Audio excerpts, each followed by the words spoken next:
Então, qual será a impressão que a gente tem passado para as nossas crianças e adolescentes e que memória que elas estão construindo no momento, sei lá, que elas erram, elas vão comunicar alguma coisa, elas vão expressar alguma coisa e ela tem sempre uma cara feia, ela tem sempre alguém podando, ela vai registrar, portanto, que comunicar é uma coisa ruim?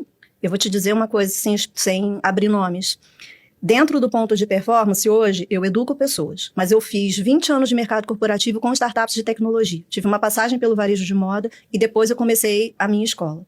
Juntando tudo isso com milhares de empreendedores por Sebrae, mais os alunos de Senac, eu até hoje não vi uma pessoa, mentoria ou curso, ou no caso das consultorias do Sebrae, que tenha vindo para tratar comunicação e oratória sem um trauma relacionado ou à casa ou à escola. Alguns eu choro com a pessoa no mar, porque na mentoria eles abrem, eles soluçam, e aquilo você segura, logicamente, mas você vê que a pessoa está confiando para abrir uma coisa que para ela é muito, muito séria.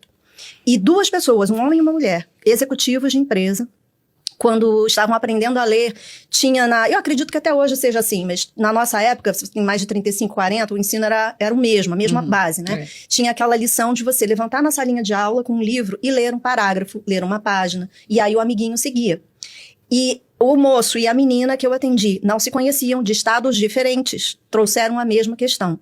Cris, eu preciso trabalhar a apresentação. Uma delas queria que eu fizesse um treinamento. A gente faz como se fosse um media training, mas para apresentação. Ela teria que fazer uma apresentação e a gente chama de limpar. A gente limpa a apresentação. Bate os slides, transição, para ver se não está com vício de linguagem, assim, trabalhando coisas, errinhos e tal. E como gestual, como o gesto tem que ser, como a postura tem que ser. Pois bem. E aí os dois me confidenciaram a mesma história. Eles estavam na escola, aprendendo a ler, levantaram para ler o parágrafo. E quando eles terminaram de ler o parágrafo e passaram para o amiguinho ou a amiguinha gaguejava, tinha dificuldade, chorava no meio porque não conseguia seguir. A professora, para ajudar o amiguinho, detonava com eles. Uma delas ouviu o seguinte: não tem problema, fulaninho, você não é exibido como algumas pessoas que querem mostrar que já sabem ler. Aquela menina, hoje com 40 e poucos anos, tem um trauma absurdo de abrir a boca a ponto de não articular. Articulação é uma técnica que a gente usa para você conseguir falar bem. Eu não sou do time que vota que todo mundo tem que exagerar na articulação.